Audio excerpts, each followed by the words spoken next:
somebody tried calling me earlier, and I just put November Rain, the piano, on my phone last night. I was like, I just got the phone, and I was like, I need a different ringer that I could actually hear and that I would actually want to listen to. Right. So I put that on there, and then somebody was calling me as I was setting stuff up. I'm like, I never get a call this early in the morning, and now they're setting something up. Well, I'm a big fan of the Guns N' Roses ringtone.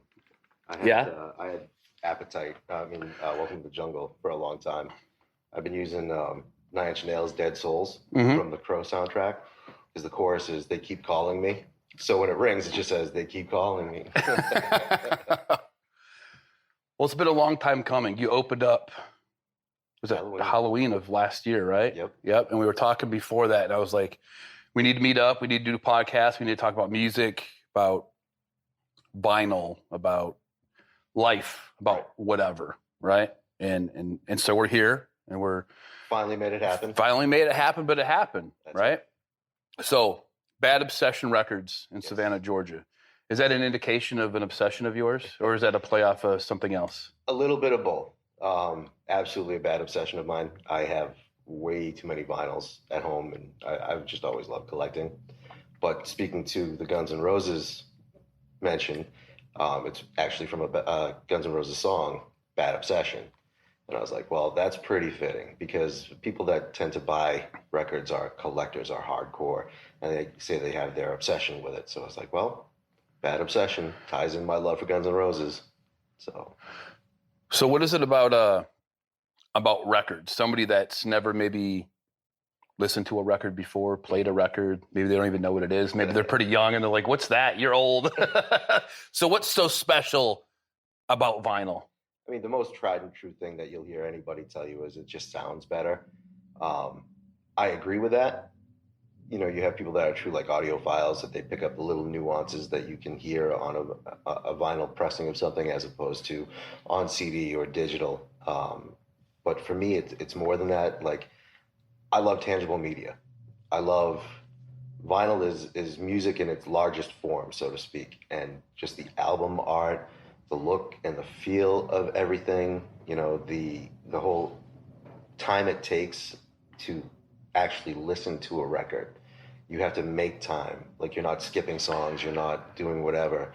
You put it on, you listen to however many songs the first side is. You have to get up and flip it and appreciate the full album for what it's worth. I've always been the kind of guy that likes to listen to an album front to back, as opposed to skipping or making playlists or things like that. So I just, that and having that big square piece of art in my hand is always been something that's drawn me in. And obviously you're about art, because I mean, you have plenty of art of your own on the wall. Yes. Which I think is absolutely awesome. And it's not just, you would think like, okay, maybe it's a lot of just musicians, but I mean, there's the Hulk, there's Teenage Mutant Ninja Turtles, there's Spawn. I mean, it's not just music, it's all different types of art. I saw Dexter up there. I really like that one. That one's pretty cool. Thank you. Yeah. And it's even got the blood splatter on, just, Absolutely. It looks good. It's the little details. Yeah. Well, so listening to a record, like you said, you can't skip through it. Right. And that's something like I've heard people say, like, you put the record on. And I think, like, I was thinking about this a couple weeks ago, like back in, say, the 70s, when music was so different than it is, I guess different genres, but it's like today there's this calculated, like, okay, it's going to be 3 minutes and we're done. Yeah. You listen to Queen, it's going to change so much through Bohemian Rhapsody, right? It's not like 3 minutes and you're done. Right. And there's so many different types of feelings, and with records, like you said, you're gonna hear those little nuances. But then I think putting a record on and being patient, like actually listening through the whole thing instead of, I'm a minute in, I don't really like this. Right. Because it might change and you might find out, oh, wait, I did like this, but I didn't listen all the way through. Right. It's a commitment. You have to be ready to go all in with it. So, I mean, I'm sure there are people out there that put it on and they might just want to hear a song, so they drop the needle on the one song. But for me, as a music appreciator, I want to hear the story the artist is trying to tell you the way they want you to hear it. And to do that, I feel like I don't know, maybe it's lost in today's generation. You find a lot more artists put out like singles more regularly as opposed to full albums. But I find that when an artist puts an album together, there's a lot of thought that goes into why the songs are in that order, the song structures, and what the story is, what the message is that they're trying to portray. Yeah. And I just really enjoy that journey. Like a true artist, like you said, somebody's doing a single, and that's going to happen probably over a short period of time, but somebody's actually putting an album together. It could take months or it could take years for them to complete that. And they're really they might be in the studio all day or all night, just, trying to, okay, what's the right thing to say in this song? Okay, this isn't sounding just right, or, I need to change this or that. And then, like you said, even how the songs are in order on the album, right, like telling a story and everything. So you kind of mentioned like the journey. You're not from Savannah. No. So it's like you open up a record store, but you're not from here. No. Like, no. But I find that a lot of people that live in Savannah aren't actually from here. It's weird because a lot of people that come through the doors, yeah, they, I have a Boston accent. I'm from up north. I grew up about 20 minutes south of Boston. And I meet a lot of people that, I would say it's 50-50. 50% people are from here, 50% are transplants. So it's kind of a nice cultural melting pot here. So how did you, what's the story you deciding to pick Savannah? So you started in Boston, or even better yet, so where does your music influences come from? Like, where did that begin, and who are they? Okay, so my biggest musical influence would be my uncle. His name's Mike Mooney, and he was when I was small, he was in a metal band in Boston. They were the metal band in Boston. So like, I've always had a musical influence from him and seeing how much he enjoyed music and playing music. The band was called Steel Assassin, and back in the early to mid 80s, like, they were the band. They inspired like so many other local acts that came from there. And he's got pictures where like Metallica opened for them. Really? Anthrax opened for them. Wow. Raven opened for them. But then when, they got bigger on their labels or whatever, all of a sudden Steel Assassin opened for Metallica. Anthrax, they would open for Anthrax. They would open for Raven. All these other bands that would come through. And, I don't need to really go into the specifics on why they didn't get whatever, but he's always been an integral part of my life and my music shaping. Like, first cassette I ever owned was Ozzy Osbourne's Diary of the Madman, because Uncle Mike gave it to me. Right. So I was pretty much destined to just listen and become an appreciator, because from an early age I learned I just couldn't play. So you're going to listen instead of play. I'll go with the professional appreciator approach. Yeah. So why metal? Is it just, from your uncle, is that because that was the biggest influence, or is there, what's special, like, if somebody's looking from the outside and they've never really listened to it before, why metal? For me, metal is a genre that can encapsulate so many emotions on so many different levels. A lot of people will just write it off as noise or whatever, and yeah, there's hundreds of subgenres now and all that, but when I was growing up, it was like, I saw him and like, he was cool. He was in a metal band. Like, this is the stuff he's into. I like this. It's fast, it's heavy, it's not the stuff you hear on the radio all the time. Right. And my mom was into whatever, pop, top 40 stuff, and I can't even tell you how many times growing up on road trips we listened to like the Dirty Dancing soundtrack. And like, I still have nightmares, I think. But so did that kind of push you away from it? It definitely softened my taste on that. Maybe something you grew up eating and you don't want to eat it now today because you're like, okay, yeah, I'm done with that. It definitely softened my approach to a lot more of that music. However, that was, the formative years. Today, I do have a much broader appreciation for a lot more genres, but definitely growing up, like, metal and like heavy hard rock was my thing, and that all came from him. The first vinyl I ever owned, which I didn't even know anything about records really at that point, other than we had a turntable that my parents would play like Kenny Rogers' Christmas on at Christmas. You know what I mean? because they weren't like big music fans. My dad was into classic rock. He liked bands like Chicago. Favorite album was Pink Floyd's The Wall. My mom, she was a fan of Heart, but then like more pop stuff and things of that nature.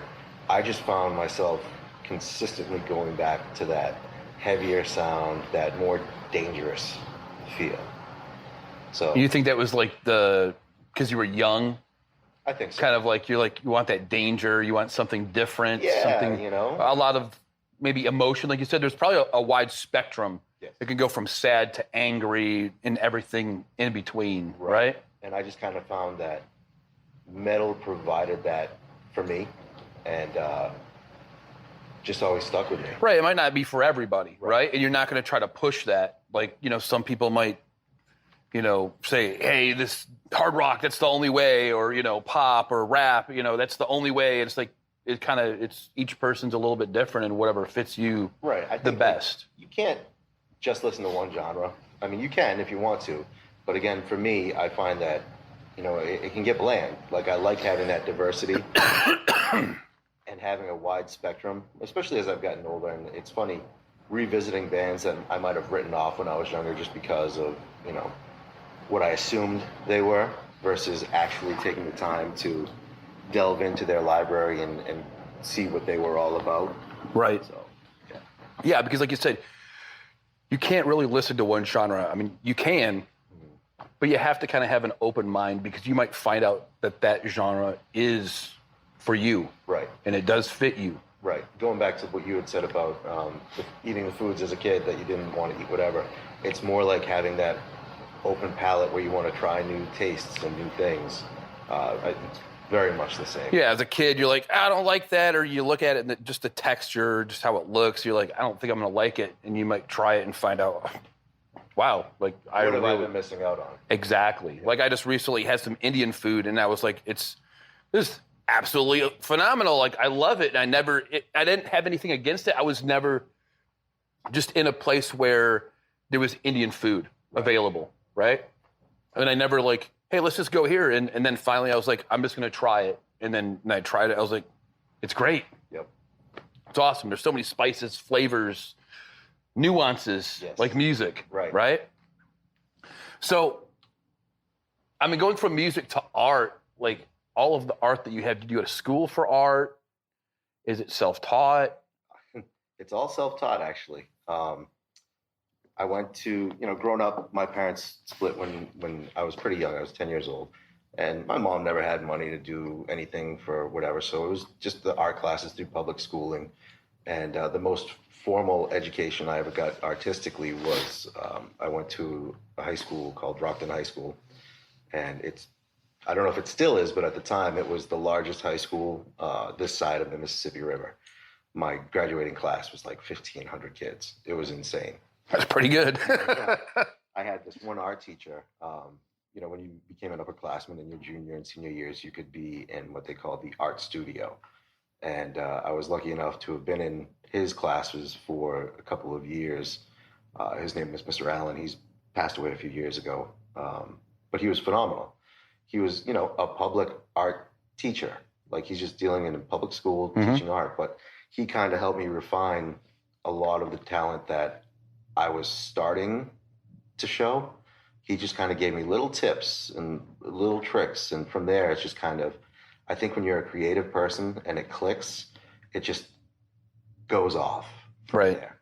Like, I was always able to draw to some degree. Like, I could make a reasonable drawing of people or things. But when he would show me how to really kind of tighten up some of those skills, it just took exponential. Yeah. It just kind of, just kind of grew from there. Right. And it's funny. I went to college, and my initial major was going to be art.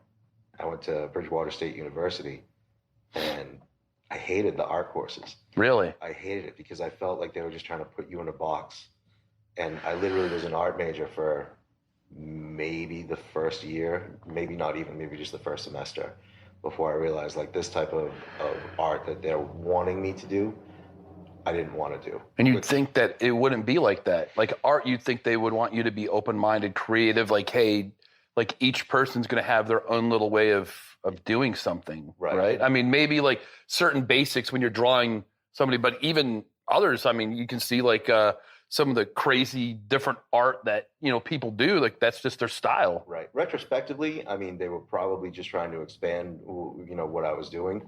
And at the time, you know, 18 years old, you know everything. Right. So, but at that point in my life, I, you know, possibly made a hasty decision and decided to change my major and whatever. But I still continued on with my art for a long time, doing what I wanted to do in my own way. And I actually, when my daughter was born, I actually didn't do really anything artistically for about 14 years. Wow. I like, you know, we would throw her birthday parties and I would make the posters and do, you know, draw minions and or things like that, just like stuff that she would enjoy. But like I didn't do anything for myself for really a long time. And then finally I was like, I'm missing a part of me.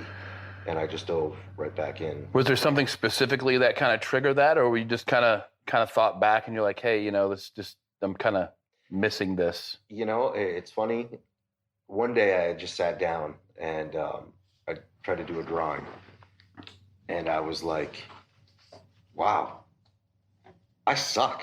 Like I had completely realized that I had lost so much of what I had been able to do before, that I just kind of was like, you know, I'm not going to be like, with art, it's not like you're like a high school athlete that, you know, you get older and you can't do what you did when you were younger. With art, it's like, there's absolutely no reason why I should be worse now than when I was younger. Right. So that just kind of got me going with using my creativity and getting back into it and trying new things and going at it and doing it regularly just to have that creative outlet.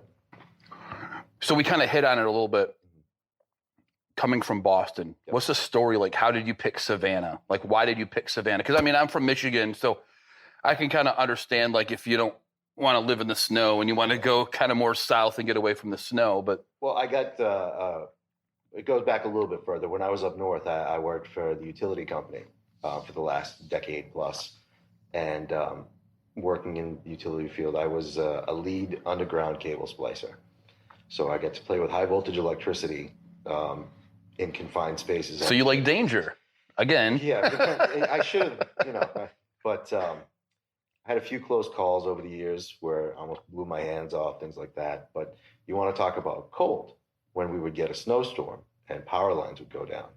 I spent way too many nights or weekends or holidays in a stranger's backyard. It's 2 a.m. It's 10 degrees out. There's 1.5 feet, 2 feet of snow on the ground. And I'm trying to find a live wire or something wrong that, you know, if I stumble upon it the wrong way, it could just end very badly. Right. So I had, like I said, about 3 close calls where I almost got seriously injured. And then the last of which was I had just done something to my back and I couldn't really do what I wanted to do anymore. I was out of work for quite a while. And that's when my wife and I started having some serious conversations about, you know, I don't know that I can keep doing this. It's just killing my body and it could literally kill me any day. Right. So we had talked years ago about moving somewhere warm. We had vacationed out in Arizona, absolutely loved Greater Sedona, Jerome. So it was between Arizona or staying East Coast, and she was always open to the Carolinas or Georgia. She didn't want to go to Florida, which, okay, that's fine. And a few years back, another one of my uncles moved down to Georgia, a little bit further south in St. Mary's. So we took a trip down just to kind of get a feel for what the temperatures are like in the summertime and things like that. And I was in heaven. I hate the cold. I'll never complain about the heat. I don't care how hot it gets. Yeah. I will never complain about the heat. I just hate being cold. And so she was like, yeah, I think that works. But St. Mary's is not, I don't want to say it's a retirement community, but it definitely, at least where they're living at this point, that general area seemed to be more of an older generation. And we, you know, we wanted more of that art and culture. And just, she started doing research and she's like, I think we'd really like Savannah. So we, completely insane, sold our house, lived with family for a little bit while we were researching here. And we did the whole like house tours through videos, and everything about the whole move is nothing I would have ever thought I was going to do or do before. Um, Essentially bought our house sight unseen, picked up everything, and moved our family down south. Wow. Yeah. Yep. I said the caveat is I'm not going back to work for the utility field. I said, if we do this, I want to like open up my own store, be my own boss. And she's like, yeah, absolutely. So you don't want to leave that only to, for the weather and the environment and everything else, but just go back to the work that you said you just couldn't do anymore. Right. And it seems like it's paid off pretty good. I hope so. I mean, one thing I have to say is like, when people think about opening a business, sometimes they think like, hey, you're just going to like find a place, you're going to put stuff in there and everything's going to kind of like just take off and people are going to show up. I mean, just when I like first impression, like walking in here, I could see, I mean, it's arranged awesome. It's clean. I mean, all the artwork, it's like you've taken the time and thought about it. And I love the shirts, the merchandise, the apparel, it's like, it looks great. And I think, you can just tell that you've taken the time and you have like all of your different picks. That's a weekly pick for the... Well, we haven't really decided that yet. Initially, I was going to do picks based on keep up there until they sell, or it just might end up being when we feel like picking something new because of new taste or whatever. Yeah. But part of it is, my family's involved, but then I have a great new neighbor. We share a wall. His name's Blaine. He owns a tattoo shop called Drop Dead Tattoo. And we just kind of collect, if anyone sees our Instagram stories, every day we kind of needle at each other with these little silly posts every day. So I wanted to bring him in and kind of make it like a Bad Obsession family thing. So he and his apprentice have a spot here. And it's the kind of the collaboration. I was like talking about that to somebody the other day. It's like, it can't be all like self-centered and you just thinking about yourself. It's like like you said, you got a neighbor that does tattoos, and hey, let's bring him in and he's got different picks and, just everybody's different. Everybody contributes to the group, whether you're, a team or, just a neighbor and you're a team. Right. When I did this, I had a vision of what I wanted it to be. One of my best friends owns a record store up north, and I would help him out in the store from time to time, or I would go to conventions with him, and I would sell my art, but also help with the records, things like that. And when I told him about my idea, he gave me a lot of guidance for like how to get things going and how to get started. But when I came down here, I wanted to have a shop that was not just a record store so much as a sanctuary. I've said this to many people, anyone that asks, and the truth is like, I want this to be a place where, not to sound cliche, but in like Almost Famous, when Penny Lane is like, whenever you're feeling lonely or whatever, come visit your friends. So I want people to be able to come in here and just be able to have a comfortable conversation about music or art or just what's going on. Like, I want this place to feel like an escape. Right. Like you walk in the door, I don't expect you to spend a penny. If you just want to come here to hang out, I got couches here. You know what I mean? I want people to just feel comfortable coming in here. And the vibe I wanted to give off was make it feel like you're in somebody's garage or like a basement somewhere, just listening to music, hanging out. And I think that's how some record stores are, like, even like when you think of like comic books, people would just go and they'd talk about like the new comic book, or they just discuss, hey, I heard this is what's going on now, or, movies or whatever. Like, you're just coming, you're having a conversation, you're hanging out. Right. Like you said, maybe you're not buying something today, right? But it's more of a personal, instead of like, once again, not to be cliche, but like just another number, like, hey, here's another customer. What am I going to make off of this person? Right. Kind of thing. No, that's not the way I look at it. One of my favorite books and favorite movies, and then it became one of my favorite shows, is High Fidelity. Mm-hmm. And I remember the first time that came out, that was really when I truly wanted to open my own store. I mean, the story, aside from itself, it's Rob Gordon and his love issues, blah, blah, blah. But I was like, this dude owns a record store. How cool is that? Like, your job is you go in, you talk music, you listen to music, you sell music, you share music. you have those experiences. And I was like, that's what I would love to do. And you know, I think I was 12 when that came out, and that was just like, I know I can't play in a band. I know I'm never going to be that guy. Right. This to me is still very rock star esque, you know.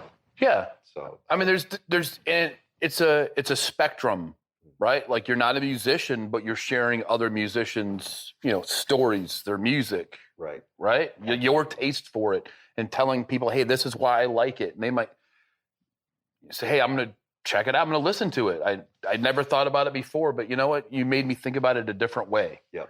And I really like what you said about vision. Like when you were thinking about coming down here and wanting to open a store, you said my vision, which I think like sometimes people lack that, or they're afraid of that. Mm-hmm. Like you have to say, this is what I want. Like, this is my vision. Right. Now to go to your friend to say, hey, you've done this before. Can you give me some, like, you know, some information, some knowledge that maybe will help me along the way to like make it more successful, or what are the things I have to think about that I didn't think about? Right.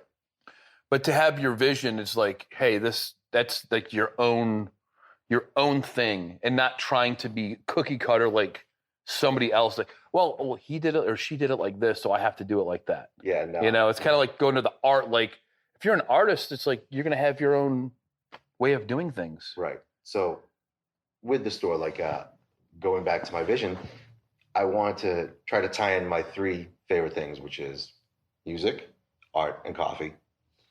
So I don't like sell brewed coffee or whatever, but I wanted to have that as an option here too. So I sell a couple Rockstar coffees and things like that. Because I mean, you saw when I came in, I was double fisting the coffee. Right.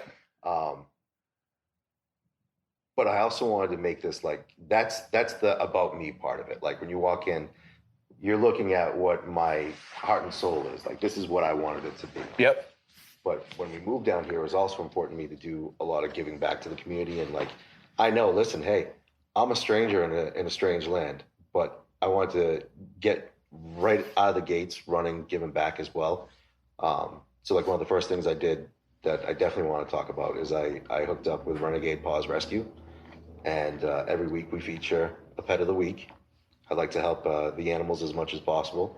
We try to get them adopted, and that's just a lot of fun having the animals come in and they pick their album of the week. Right. It's a lot of good time. And sometimes when people are in here and the puppies come, it's just like, that's a great experience for the customers too. They get to see these rescue dogs.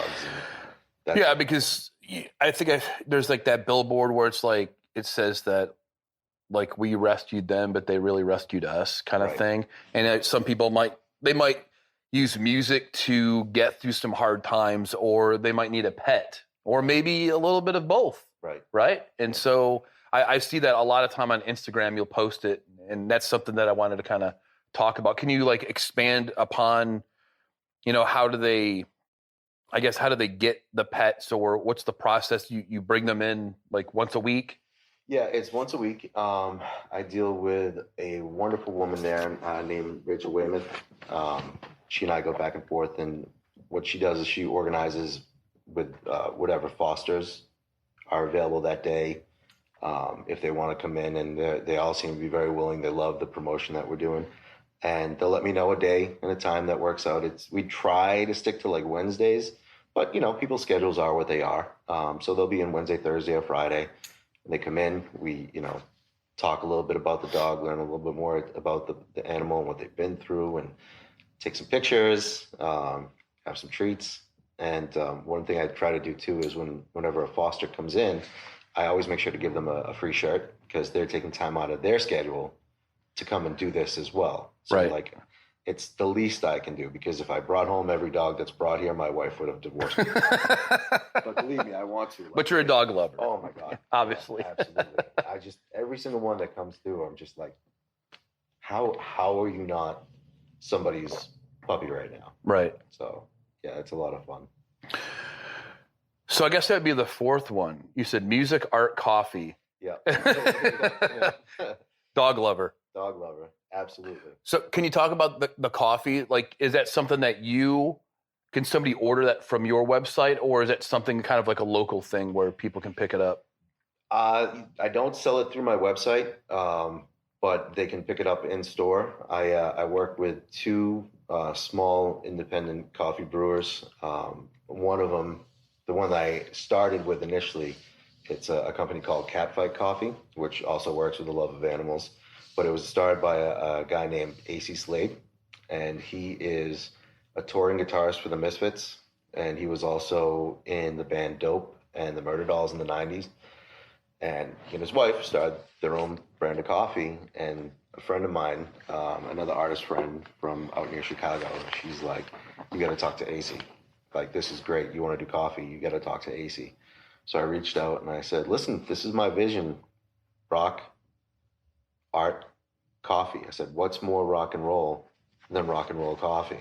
And he loved it right away, got on board. So right now I carry 6 of his different coffees. One of which is a Misfits type of coffee, which is phenomenal. It actually smells and tastes like red velvet cake, so it's a little dangerous, but yeah. And then the other one I just started carrying, Grindcore, and I reached out to them because they make a guar coffee, and I love guar. I think they're phenomenal. So I carry guar coffee. Then there's another one called the Ultimate Sin, which is like a cinnamon bun flavored coffee, which I just thought looked really cool and sounded really cool. Yeah. And then the third one, I don't know if your podcast is PG or not. Oh no, it's not. Okay, cool. So it's, say whatever. It's a Samuel L. Jackson coffee. Oh, okay, I can. Bad Motherfucker, which has been the bestseller from that line so far. Yeah. Which wallet's yours? Yeah. The one that says "Bad Motherfucker." Yeah, exactly. So that Pulp Fiction, if you don't know. Yeah, exactly. So very, very cool. And now that I have those 9 different coffees here, it's awesome. Additionally, with your art, you also have local artists that you feature in the shop also, right? I do a featured artist of the month. And what I like to do is when I opened up, I reached out and I put posts out, I'm looking to feature local artists. And what I like to do is give essentially like a solo show in the store, where an artist can come and they can put up whatever works they want. I have limited space for it, but I give them the opportunity and how many pieces they could bring and whatever they want to display. What I do is I give them the real estate essentially where they can bring in whatever they want, and I promote them. I'll put up, when they initially come in, I'll do a post and I'll do like a sponsored ad for it. They showcase their work. If they want to leave any information or things like that, they can do that. But put it up for 30 days. Try to get them the exposure, because as an artist, I know that exposure is like the hardest thing to come by and also the most valuable thing. Right. So I let them do this free of charge. I don't charge for anything. Like if they sell something here, That's awesome. I don't take a penny. It's all about, I want to give that back to the artist community here as well. Yeah. Because, you never know who's going to walk in the door here one day and see maybe something that you made, and now you have a customer for life because they happen to come in this store and see that here. I think that's an awesome gift to anyone. Yeah. At the very least, you're getting eyes from a whole different set of people that may not have seen your work otherwise. So I try to do that every month, someone new. Currently, I'm booked out through August, but always looking for more. Yeah, because you know what? Like, I've dealt with some organizations and stuff in the past, and there's some people that would say, like, this is, say there was an artist and they wanted to show something in somebody's shop. Then that person's first thought might be like, well, what's in it for me? Yeah. It's like, but really is that it's not costing you anything at all, right? No, you said like you're giving them that real estate, right, that area right there. Right. It doesn't cost me anything at all. If anything, I'm grateful to them because they're allowing me to be able to see their beautiful work every day for a month. And, they're putting their trust in me to have it up here for them and be out here. And that, I think, is worth more than the monetary value that you could get from something. And that's a good perspective. Like you saying, they're allowing me. Yeah. Like you could say, this is my shop. I'm allowing you to bring your art in here. But you're saying, you're allowing me to look at it and to to show other people and share it with other people. It's just like, sharing music or anything else. Right. When people come in, that's, what the artists don't necessarily see or know is that they're also gifting me conversations with other people, because I will talk about their art when people ask, and I will talk about the artist, and I just like having those conversations, making those connections with people and discussing what these artists are doing. I think is just really cool. Yeah. You know? I mean, art is, when somebody thinks of art, it's like they think of, a painting or a drawing, but I mean, it's music. It's anything that you create. Right. Right. And Absolutely. You're not like, you shouldn't be in that box. Right. I mean, there might be some type of art that we don't even really know about yet that may change with technology or something. Right. But I saw a sticker that it was a reference to Ozark. Is that a favorite show of yours, or did you like that series? Yes. That was like, there's two series that I watched from beginning to end, and it was Breaking Bad and Ozark. Phenomenal. And I was like, and it was just, it's real. Yep. Like it could really happen. Yep. It's so there's nothing that's like made up in it at all. And they were just, I think, really good. When one show got done, it's like the cliffhanger. You're kind of like, wait, like, oh, what's gonna happen? So it sucks you into like the next one. Right.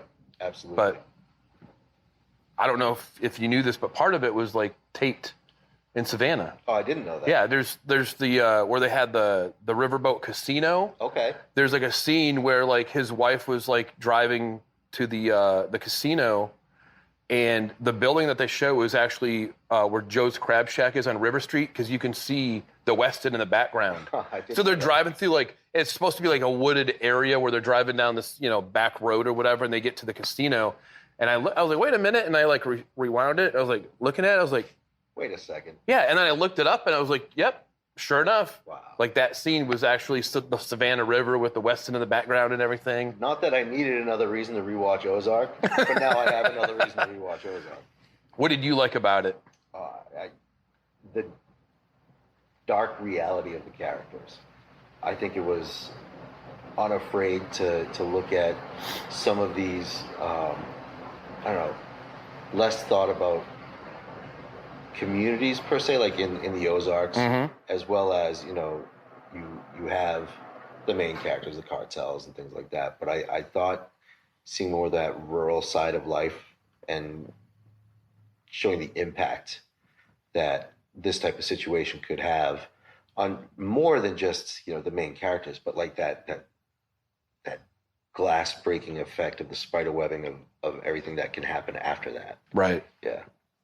Yeah, I think probably the same thing with Breaking Bad. Right. I mean, it was it was in a different area, but it was kind of like this guy that was kind of, he was a high school teacher. He had his opportunity back in the day when him and his partner were building this company. Now his partner is just like billionaire. Stupid money. Right. Yeah. And he's this high school teacher, and he's kind of like, they're cleaning his high school students' rims and stuff, and just kind of like, Yeah. But then he gets this opportunity, and it just like propels him into this, basically this drug kingpin. Yeah. And like nobody knows it. Right. Right. I mean, and his brother-in-law is a DEA agent. Doesn't even know it. And like, what a great character he was too. right. Like every time I see him in other shows now, I'm terrible with names, so I don't remember the actor's actual name. He's just always Bryan Cranston. No, not Bryan Cranston. Oh. Dean Bryan Norris. Cranston, yes. Yep, the DEA agent, Dean Yes. Norris. Yeah, Yep. Dean Norris. He's phenomenal as well. Bryan Cranston, that goes without Oh saying. yeah. He's just amazing. He actually showed up to I think it was Comic-Con in San Diego with the Breaking Bad mask over his head, Oh wow. and was talking to people, and people didn't know it was him, obviously, because he's wearing a mask. Why would you wear your own mask? Right. But yeah, and then I think he had like unveiled it later on, but it was That's like, so funny. that's funny. That's awesome. Let's go back to music. Music. So metal, I see the Misfits Yes. shirt. Mm-hmm. I've never really punk, right? I've never really listened to punk. What is it about punk Is it a young person's music? Is it I'm probably not the best or most educated in terms of punk. I like punk. I have a deep love for the Misfits because I have a deep love for Glenn Danzig, and pretty much anything he does I think is gold. Punk, there's people that are in the scene that would be like, oh, you're a poser, and maybe I am, I don't know. I like the Misfits. I like a lot of the classic punk, like the Misfits, the Sex Pistols. I'm the guy that's like, oh, the Clash is punk, I'll listen to the Clash. Then you get into some other more obscure punk or hardcore, and it's like, I'm probably more like a hardcore kind of guy, like your '90s New York hardcore, like your Biohazards, Life of Agony, things like that. That's more my thing. Punk, I was kind of late to the party with outside of the Misfits, and I'm still all about learning more about it and things like that. But I really only started listening to punk deeper than the Misfits when I was in college, which actually I'm gonna sound really old now. That was like 2002, 2003. And yeah, but I still probably listen to just those same bands from 2002, 2003. Yeah. So you're a poser. I'm totally. I mean, I'm just saying, like, but for somebody to say that, like, they have their own idea of what you're supposed to be. I mean, isn't punk like you're breaking all the barriers? You're not like, Yeah. I mean, you're what's the right word other than punk? I mean, you're. Yeah, I mean, it's a funny conversation because you can look at a band like you've seen There's Something About Mary. Yes. So the band that's in that movie the entire time, Jonathan Richman and the Modern Lovers. I'd have to rewatch it. Kind of keep playing the music throughout the whole thing and singing along. You could make the argument that they're like a super punk band because they never did what anyone wanted them to do. But I guess it all depends on how people want to classify or label what's punk, what isn't. Yeah, and I guess it's like it's one of those things where it's like you could be from one generation and like the next generation's going to be like, oh, that's not rock, right? Or that's not metal. Right. This is what it is to me. To be metal, you have to be this or that. Yeah, absolutely. That's not rap, right? Which, I mean, I think maybe all of us can be kind of guilty of that. Like, that's not. It's like. When you look at like '90s rap, Classic. You're like, you're like classic. Totally is. It is. Absolutely. Yeah, it is. It's classic. Yep. But like the newer stuff, you're just like, man. What? People talk about like mumble rappers and stuff. Yeah. It's like that's not rap. It's like, but each person, I grew up. I was in high school in the '90s hip hop era where it's Death Row, it's Dr. Dre and Snoop Dogg, Eazy-E. Then you had dudes like Master P coming along and that golden age, DMX and the Rough Riders and all that. Like I came of age like right after that wave of '80s hip hop was making its move, and that '90s era rap. That's my wheelhouse, man. Like I can talk and listen about that all day. Yeah. Yeah. Is it when it comes to metal? Now you mentioned Glenn Danzig. Mm-hmm. Why do you think all of his stuff is gold? I think the man's a genius. Mm-hmm. A lot of people don't realize like how much he's actually written and done. Other than the fact that like he started the Misfits, which created the whole horror punk scene, but then he went on and formed Sam Hain, which later just became the Danzig Band. And that kind of morphed from what they were doing with the Misfits into a metal sound, created Danzig, and did that, which is all fine and well. But he's also written like 2 black operas. Really? He's written songs for like Johnny Cash. He's written songs for numerous other artists that people don't even realize. He has like this whole movie production thing. He does comic books. Like he's got his fingers in everything. The man's very self-aware. And I don't know, something about him, I think, is just awesome. Yeah. I mean, like a true artist, like you said. I mean, an opera. Yeah. Right. To metal, to punk. Yep. To movie production. He's got hands in everything. Everything. Yeah. He's definitely. So I think he's pretty phenomenal in terms of what he's accomplished. And I mean, I've never met the man, but by all accounts, he's an asshole. But Oh, really? Is that what people say? That's what I've heard. I've heard mixed, but You know, I wonder, like, but you know, if he's a genius, yeah, you know, some people say that, you know, a genius is on the verge of being like crazy or something. Like maybe he's just so different than everybody else that he can't understand them and they can't understand him, right, kind of thing. right. You know, it's like, I'd love the opportunity. yeah. Yeah. I mean, I've heard many a times, don't meet your heroes because you might end up not liking them anymore. This is true, right? Which, you know, I've never really, I wouldn't say that I've met like heroes, but there's, you know, some people that I have a certain perception about them, and then you meet them and you're just kind of like, I don't know. Okay, maybe you're human. Yeah. Right? Yeah. And everybody has their flaws. Right. Right? And so, you know, it is what it is. Right. So if somebody was coming in to Obsession Records, what would they, there's the art, you have CDs, vinyl, cassettes. I carry rock and roll books. I have some DVDs, concert DVDs, my own merch here. I'm going to be expanding, and I'm going to be carrying concert T-shirts pretty soon. Really? Yeah, so that should be pretty cool. I don't know. I got a lot of things in the works for the coming year. A lot of which I got to keep tight-lipped for now. Yep. But a lot of big things in the works right now. So you don't have any visions that you can share right now? Is it kind of like you said, it's just in the works? Let's see. I can say that I'm working on 2 in-store signings at the moment, which will be pretty rad if I can pull them off. Okay. For obvious reasons, I can't mention who or whatever. Sure. But if I can pull them off, it would be pretty cool. I think it'll get a lot of people excited. Yeah? Yeah. I really like the shirts again. I mean, it's like the Guns N' Roses, you know? Yeah. I love the hats. I mean, it's quality stuff too. It's not like when you look at something, you can tell like, okay, they just kind of threw this together. Yeah. Or like, hey, they took the time. And you know what? I noticed on the bill of the hat. Yes. Right? First City, right? Yep. First City vinyl. Yep. Is that, I was going to ask you about that. Is that the tagline to the store, kind of like? Yeah. Again, speaking to when I came here, I wanted to really kind of immerse myself in the community. And Savannah being the first city in Georgia, right. I was like, well, that's awesome. And it sounds really cool, First City vinyl. Right. So I wanted to make sure that part of the branding for the store was showing that, you know, I care about where I am. Right. I care about the community. Yep. I may not know all the history yet, but I'm trying, and I want to be an active member of the community.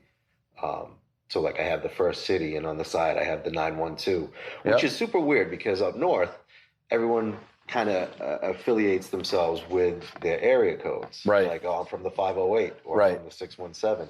Down here, it's like not really like that. But I was like, you know what? I don't care. It's like, this is where I live now. I'm in the 912. Yeah, it's, you know, it's those differences, like, you know, regionally when you go to different places, whether it be, I mean, food or like you said, you know, certain places they use the area codes and certain places they don't. Right. It's like you go out to California and they talk a certain way, or New York, and you're just like, you can be a little bit confused about like, what are they saying? Yeah. I'm not really understanding what they're saying. Well, I'm standing online. No, I'm not online. Yeah. you know, like in New York or something. Like, okay. But yeah, I like that, the First City vinyl. So like you said, like you might not know all of the history of Savannah, right, but you're still like learning it and you want to, and it's about community. Absolutely. Because I mean, and you could have, somebody could have all the information like, oh, I know all the history and this and that and the next thing. But if they're not about community and they don't do anything with it, it's kind of like knowledge is potential power. Right. Like they say knowledge is power, but it's like, but you could have all the knowledge in the world. And if you don't use it, it's not powerful and it's not helpful to anybody at all. Exactly. You know, I came down here with just a whole different mindset of wanting to be a pillar of the community. Because, you know, when I came down here, when I worked up north, let me back it up a little bit, like working for the power company up there, we were Union, Massachusetts. I made like a lot of money and I wasn't happy. And coming down here, it's like, you know what? I don't want money to be the focus on what I'm doing. I want community and doing good to be the backbone of what I'm doing. And I want to show that civic pride. I want to be someone that reaches out and helps and does things to help and forward other people. Right. So like when I came down here, I could have put a store anywhere that I wanted in the city, but the south side was lacking. You know, I know it's an area that's, I guess you could say, coming back up again, which is nice to see. So I decided to put the store on the south side. It was away from competitors, so I'm not like stepping on anybody's toes. Right. I'm doing my own thing on the south side, but I'm trying to help grow the south side. So also in the decision of location was also helping to expand the community, because downtown is awesome. You can't deny that. Right. You know, it's just the visitors, everything about it, the restaurants, everything that's down there is just phenomenal. But the whole city's phenomenal. Right. So I don't see why we can't expand it out a little bit more and give more places to see. And me doing my part on the south side, I hope helps to bring a little bit more business Right. this way. So Yeah, definitely. Yeah, because like you said, there's competitors down there, and I mean, you could go in there and you could say whatever and you could do whatever. Some people might still think like, oh, he's coming here and trying to take over, even if you're not. Yeah. You know. But yeah, it's true. Like to kind of help out, so the whole city is successful instead of just one area, right? And giving options for people that are out here, right? Versus just all concentrated in one place, right? Absolutely. Yeah, it's funny. Like I didn't come here to try and take over. It's funny that you said that. Like I came here, and I think we're just a unique store in and of ourselves, where it's just just another option. Right. I mean, there's 3 other stores that are close, within the city limits and close to the city, but they've been around a long time. They're all well established. I'm the new kid on the block. I would disagree with you on one part. What's that? And you said it's just another store.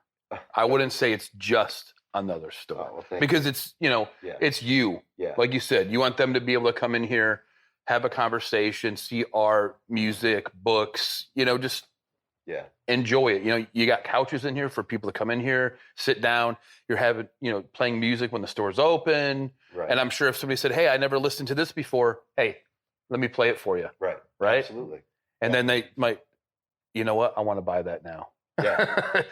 You're influencing somebody. And like we talked about, like the pets, you're having the pets come in here, rescuing the pets.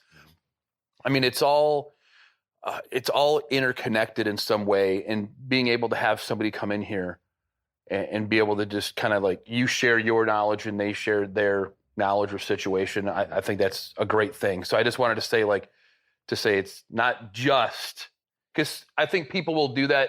Maybe it's the humbleness, the humility. People don't want to feel like they're a braggart or something, like, hey, I'm, this is a great store. It's the best store. Yep. But, you also don't want to downplay it, and you don't want to say it's less than, what it is. Yeah. But I think that, the customers that come in here, they'll do that because, word of mouth is some of the best advertisements. So somebody goes into a place and, hey, you got to go to this record store. Right. If you're going to go get some music, go here. Or you're looking at art. Right. It's a great place to go to. Very true. Yeah. Yeah. So, not disagreeing to be in a negative way, but it's just like, hey, it's not just another store. I appreciate it. Yeah, absolutely.